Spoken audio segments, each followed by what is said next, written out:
இனிய உறவுகளே, பாசங்களே, உங்கள் அனைவருக்கும் என்னுடைய பணிவான வணக்கங்கள். நீங்கள் அளித்து வரக்கூடிய சப்ஸ்கிரைப் ஆதரவுக்கு நன்றி நன்றி நன்றி. நீங்கள் நிறைய கமெண்ட்ஸ் கொடுக்குறீங்க, அதுக்கெல்லாம் நான் பதில் போடணுன்னு தான் நினைக்கிறேன். முடிஞ்ச வரைக்கும் போட்டுக்கிட்டு இருக்கேன், எல்லாத்தையும் போட்டுருவேன். தப்பாக நினைக்காதீங்க, தயவு செஞ்சு மன்னிச்சுக்கோங்க. ஒரு அழகான கிராமமும் இல்லை, அது நகரமும் இல்லை. வியாசபுரம் அப்படின்னு ஊர் பேர், வியாசபுரம். ஒருவேளை வியாசர் அங்கே இருந்தாரா என்னன்னு எனக்கு தெரியாதுங்க. இந்த கேள்வியில் என்ன நீங்கள் கேட்காதீங்க. அங்கே பரமசிவம்னு ஒருத்தர் மளிகை கடை நடத்துகிறார். பரமசிவம் கல்யாணம் ஆனவர், 2 பிள்ளைகள். ஒரு பிள்ளை கண்ட்ராக்டராக இருக்கார், ஒரு பிள்ளை பில்டிங் கான்ட்ராக்டராக இருக்கார்.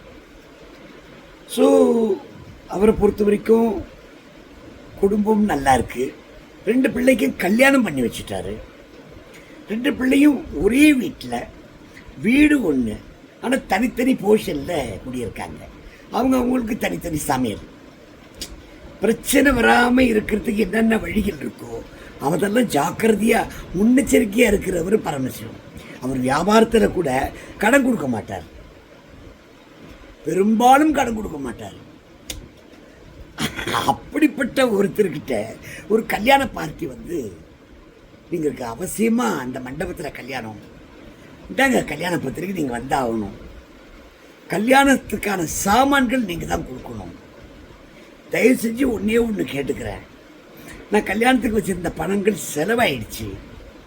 கல்யாணத்துக்கான உங்களுக்கு மளிகைக்கான பொருளுக்கான காசை என்னால் உடனடியாக கொடுக்க முடியல. கோச்சிக்காதீங்க, நீங்கள் தயவு செஞ்சு கொடுங்க அப்படின்னு இவர் பேசிகிட்டே இருக்கும்போது பையன் கடகன்னு கட்டி கொண்டு போய் மண்டபத்துக்கே வச்சுட்டான். ரொம்ப சுறுசுறுப்பு. இவர்கிட்டருந்து எந்த விதமான பதிலையும் எதிர்பார்க்காம அவனே கொண்டு போய் வச்சுட்டான். முதலாளி அதெல்லாம் டான் வந்துடும், முதலாளி நல்ல தங்கமான பார்ட்டி அப்படின்னு அவன் வேற அதுக்கு ஒரு விமர்சனம் வேற கொடுக்குறான். இவருக்கு பரமசிவத்துக்கு மெல்லவும் முடியல, முழுங்கவும் முடியல. சரி, எனக்கு பரவாயில்ல, இப்போ கல்யாணம் மொழிப்பணம் வந்த உடனே உங்களுக்கு கொடுத்துட்றையா. நீங்கள் ரிசப்ஷனுக்கு அவசியம் வரணும். ரிசப்ஷனில் பணம் வரும்போது உங்களுக்கு நான் பணம் கொடுத்துட்றேன். கேட்குறதுக்கு நல்லதாக இருக்குது. வந்துருமா? சரியாக வந்துடும் ஐயா, நான் பொறுப்பு அதுக்கு அப்படின்னு சொல்லிட்டு போகிறாரு. கல்யாணம் ரிசப்ஷன் நல்லா தான் நடக்குது. கல்யாணத்துக்கு வர்றவங்கெல்லாம் பார்த்தீங்கன்னா பார்சல் மட்டும்தான் வருது, பரிசு பொருள் மட்டும்தான் வருது, பொக்கே வருது, பணமாக வரல. ஏன் வரலன்னு இவருக்கு கல்யாணம் நடத்துகிறவருக்கு ஒரு குழப்பம். எல்லாத்தையும் விட பெரிய குழப்பம் பரமசிவத்துக்கு. யோ என்னையா பணம் வரலையா? அதாங்க எனக்கும் புரியல, கொஞ்சம் இருங்க பார்க்கலான்ட்டு வாசலுக்கு போனால் ஒருத்தர் நோட் புக் வச்சுக்கிட்டு ஒருத்தர் எழுதிக்கிட்டு இருக்கான், ஒருத்தர் பணம் வசூல் பண்ணிகிட்டு இருக்கான். யார் வீட்டு கல்யாணத்துலேயோ இவனுங்க 2 பேரும் உட்காந்து பணம் வசூல் பண்ணிகிட்டு இருக்கானுங்க. பணம் கொடுக்குறவங்களாம் இங்கே கொடுத்துட்டு போங்க, பரிசு பொருள்லாம் அங்கே போங்கன்றாங்க. டேய், யார் வீட்டில் கல்யாணத்துக்கு என்னடா பண்ணுறீங்கன்னு 2 பேரும் ஓட்டம் முடிச்சான். நோட் புக்கை தூக்கி வீசிட்டு அவனுக்கு போட்டு ஓடியே போட்டானுங்க. ஒன்றும் புரியல இவருக்கு. பரமசிவத்துக்கும் பாவம் புரிஞ்சு போச்சு. பாவம் அவர் என்ன பண்ணுவார்? கல்யாணம் நடத்துகிறவர் பாவம் நல்ல மனுஷன், நல்ல சிவம்னு பேர் அவருக்கு. நல்ல மனுஷன், பேருக்கு தகுந்த மாதிரி ஒரு நல்ல மனுஷன். கொடுத்துட்ற ஆள் தான். ஆனால் திருட்டு பசங்க இங்கே பணம் வசூல் பண்ணிருக்கானுங்க. இது எவ்வளோ பெரிய அநியாயம். நாம் இருக்கிற ஊரில் இது நடக்கலாமா அப்படின்ட்டு அவங்க மாப்பிள்ளை இன்ஸ்பெக்டர் அவர்கிட்டே போய் கம்ப்ளைண்ட் கொடுத்துருவோம். இந்த பசங்களை பிடிச்சே ஆகணும்னு சொல்லிட்டு நேராக போய் அவர்கிட்ட பார்த்து, இந்த மாதிரி நம்ம கடையில் இவர் மளிகை சாமான் வாங்கினார். இவர் பேர் நல்ல சிவன் பேர். இவர் புகார் கொடுக்க சொல்கிறேன்னு சொல்லிட்டு புகார் கொடுத்தார். நல்ல சிவம், என் கல்யாணத்தில் இந்த மாதிரி இவனுங்க மொழியை எழுதுறேன்னு சொல்லிட்டு 2 பேர் உட்காந்து அவனுங்க பணம்லாம் அவனுங்க வாங்கிக்கிட்டு ஓடியே போயிட்டானுங்க. இவருக்கு ஆக்சுவலாக நான் மளிகை கடைக்கு பாக்கி நான் கொடுக்கணும் அது என்னால் கொடுக்க முடியாமல் போச்சு, தயவு செஞ்சு அவங்க 2 பேரும் கண்டுபிடிச்சி கொடுக்கணும். ஒரு கோரிக்கை மனுவும் கொடுத்துட்டாரு. இன்ஸ்பெக்டர் சொன்னார், நீங்கள் கவலைப்படாதீங்க, விடுங்க மாமா, அந்த படத்தை பற்றி நீங்கள் கவலைப்படாதீங்க. அது எவ்வளோ மாமா? அது இன்னும் 4000 சொச்சம் வருது. அவ்வளோதானே மாமா, நான் தரேன், விடுங்க. அவங்கள பிடிச்சி கொடுக்க வேண்டியது என் பொறுப்பு. நீங்கள் போங்க வீட்டுக்கு. நீங்கள் எதுக்காக கவலைப்பட்டு இருக்கீங்க, நான் இருக்கேன்ல அப்படின்னு சொல்லிட்டு அவங்கள பிடிக்கிறதுக்கு ஜீப் எடுத்துகிட்டு கிளம்பிட்டேன். பிடிச்சிட்டு நேராக போகிறாரு. அந்த 2 பசங்களும் எங்கே இருப்பாருன்னுட்டு அங்கங்கே விசாரிக்கிறாரு. இந்த 2 பேரும் திருட்டு பசங்க. ஆல்ரெடி இந்த மாதிரி கல்யாணத்தில் போய் யார் வீட்டு கல்யாணத்தில் உட்காந்து மொழி எழுதி வாங்கிட்டு பணத்தை எடுத்துகிட்டு ஓடி போடுவாங்க. இப்படி பண்ணக்கூடிய இவங்கெல்லாம் தண்ணி அடிக்கிறது, அது வீணான செலவுகள் பண்ணுறது, இப்படி தான் பயன்படுத்துகிறாங்க. யாரும் குடும்பத்துக்கு கொண்டு போய் கொடுத்து, பொண்டாட்டிக்கிட்ட கொண்டு போய் கொடுத்து குழந்தை குட்டிகளை காப்பாற்றணுன்ற எண்ணம் கிடையாது.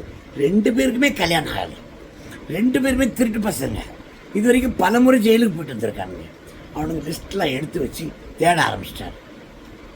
தேடினா அதில் ஒருத்தர் செத்து போயிட்டான். ஒருத்தரை பிடிச்சிட்டாரு.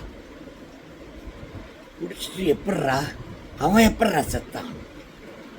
ஐயா, அது ஒன்றும் இல்லை, பணத்தை பங்கு போட்டுக்கிறதுல சின்ன பிரச்சனை. அது வாக்குவாதம் வரும்போது நான் அடிச்சிட்டேன். அவன் தவறி கீழே விழுந்துட்டா. அங்கே ஒரு தேங்காய் மூடி இருந்துச்சு, அது குத்தி கழுத்தில் குத்தி செத்து போயிட்டாங்க. இந்த கொலைக்கு எனக்கு சம்மந்தம் இல்லை. சின்ன தகராறு நடந்ததுன்னு உண்மைதான். இவர் கல்யாணத்தில் நாங்கள் போய் பணத்தை ஆட்டையை போட்டது உண்மைதான். ஆனால் கொலை செஞ்சது நான் இல்லை. நீ கொலை செய்யாமல் அவன் எப்படா செத்தான்? நீ அடிச்சியா இல்லையா? ஆமாம் அடித்தேன். அப்போ நீ தானே கொலைகாரன்? ஆமாய்யா, நான் தள்ளினேன். அவன் போய் அந்த தேங்காய் சில்லில் போய் குத்தி கழுத்தில் குத்திடுச்சு. அதில் இறந்து போயிட்டா. ரத்தம் வீணாயிடுச்சு ஐயா. எனக்கே பயந்து நடுங்கி நான் ஓடும்போது நீங்கள் பிடிச்சிட்டீங்க. நீங்கள் இதான் நடந்தது. அவருக்கு ஒன்றும் புரியல. என்னடா இது, கொலை நான் செய்யலைங்கிறான், ஆனால் நான் தான் தள்ளேங்கிறான். யார் தானே இதுக்கு மோப்பனாயை விட்டு தேன்னா இவனையே தான் சுற்றி சுற்றி காட்டுது. உன்னை அவனை தூக்கி ஜெயிலில் போடு அப்படின்னு அவனை ஜெயிலில் தூக்கி போட்டு பனிஷ்மெண்ட்டை போடுறான்னு சொல்லிட்டு அவனுக்கு எஃப்ஐஆர் எழுதி அவனை ஜெயிலில் தூக்கி உள்ளே போட்டாச்சு. உள்ளே போனாலும் திரும்ப அதான் சொல்கிறான், ஐயா நான் கொலை பண்ணலையா, என்னையே போய் போட்டு என்னை போய் வாட்டுறீங்க, நான் இது கொலை பண்ணவே இல்லை, இது தவறுதலாக நடந்தது, நிச்சயத்தை இது நடந்தது. ஆனால் இது நாங்கள் திட்டம் போட்டு எங்கள் கல்யாணம் நடக்குது, அங்கே போய் உட்காந்து திருட்டுத்தனம் பண்ணது உண்மை, நான் அவனை தள்ளி விட்டது உண்மை, தேங்காய் சில்லு குத்துறது உண்மை, அவன் செத்து போயிட்டது உண்மை, ஆனால் கொலை நான் பண்ணேன். என்னடா இதுன்னு சொல்லிட்டு எல்லாம் பண்ணி, இல்லை நீ தான் கொலை பண்ணேன்னு சொல்லிட்டு அவனை தூக்கி ஜெயிலில் இருந்து கொண்டு போய் ரிமாண்ட் பண்ணி கொண்டு போய் மேஜிஸ்ட்ரேட்டு ஒப்படைச்சா அவர் கேள்வி கேட்குறாரு, நீ எப்பட்றா அந்த கல்யாணத்துக்கு போன? கல்யாணம் எங்கள் கல்யாணம் போவோங்க ஐயா, நானும் அவனும் இதே வேலை தான். பரிசு பொருள்லாம் கல்யாணத்துக்கு நேரம் அங்கே போக சொல்லுவேன், பணம் மட்டும் இங்கே கொண்டு வந்து கொடுத்துருங்கன்னு சொல்லிவிடுவேன், அவங்க வந்து கொடுத்துருவாங்க, நாங்கள் அந்த பணத்தை கலெக்ட் பண்ணி ஓடியாந்துக்குவோம், 2 பேரும் தண்ணி அடிப்போம். நானும் அவனும் 2 பேரும் தண்ணி அடித்தோம். முழு போதையில் இருக்கும்போது இன்னும் ஒரு பணத்தில் சின்ன தகராறு ஏற்பட்டு போச்சு. நான் தான் அவனை தள்ளினேன். தள்ளின உடனே அவன் போய் கீழே விழுந்துட்டான். தேங்காய் சில்ல குத்திட்ட உடனே அவன் இறந்துட்டான். இது கொலைப்பழி என் மேலே போடுறாங்க, இது எந்த விதத்தில் நியாயம்னு தெரியல. அவர் மேஜிஸ்ட்ரேட் சொல்கிறாரு, எப்படி பார்த்தாலும் கொலை பண்ணதுக்கு இடத்துல நீ இருந்திருக்க, ஆக நீ தான் கொலையாளி.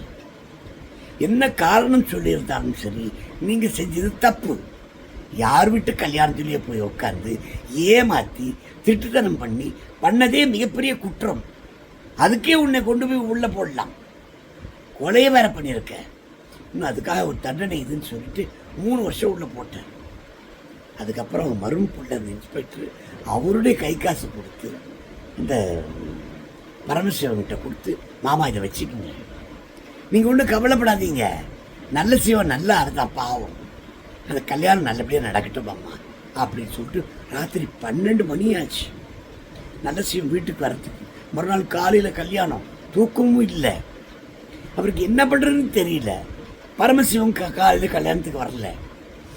இவர் மட்டும் கல்யாணத்தை போய் கல்யாணத்தை இருந்து பார்த்து கல்யாணத்தை முடித்து காலையில் வந்த பணத்தை கொண்டு வந்து கொஞ்சம் பணம் கரெக்ஷன் ஆச்சு, 2000 ரூபாய்க்கு ஆச்சு. அதை கொண்டு வந்து பரமசிவன்கிட்ட கொடுத்துட்டு, ஐயா மீதி பணத்தையும் நான் கொடுத்துட்றேன் ஐயா, கோச்சிக்காதீங்க அப்படின்னு சொன்னார்.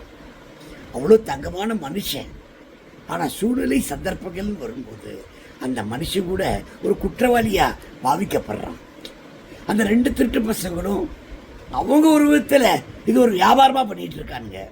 அதுவும் குற்றம். செத்தவன் ஏதோ விதி முடிஞ்சு போச்சு, செத்து போயிட்டான். குற்றவாளி உள்ளே போயிட்டான், கதை முடிஞ்சு போச்சு. ஆக எதை செய்தாலும் நியாயமாக செய்யுங்க, நாணயமாக செய்யுங்க, தர்மத்துக்கு கட்டுப்பட்டு செய்யுங்க.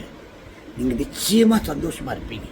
உங்கள் மகிழ்ச்சியை கெடுக்கிறது இந்த குறுக்கு புத்தி, இந்த குறுக்கு எண்ணம், தவறான முறையில் பணம் சம்பாதிக்கணுன்ற எண்ணம் மட்டும்தான் உங்கள் வாழ்க்கையை அழிச்சிடும். கொஞ்சம் கவனமாக செயல்படுங்க, வெற்றி பெறுங்க. வாழ்த்துக்கள். நன்றி, வணக்கம்.